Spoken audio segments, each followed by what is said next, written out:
Hello everyone, welcome to my channel. Today I'm going to show you how to create audio visual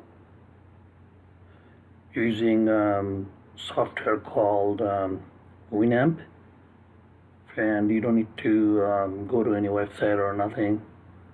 All you have to do is just use that software, and I'm going to show you step by step how to do it. Please keep watching. So before I get started, please subscribe my channel, and please just follow what I do.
So this is how you do it. Very simple, very easy. If you have any question, please comment down below, and I hope this video was helpful and informative. And this is how we can make the audiovisual, like musical video. And good thing about it, like this is like online. You just use that software that we showed to you. Just follow that. It's very simple and easy. Thanks for watching.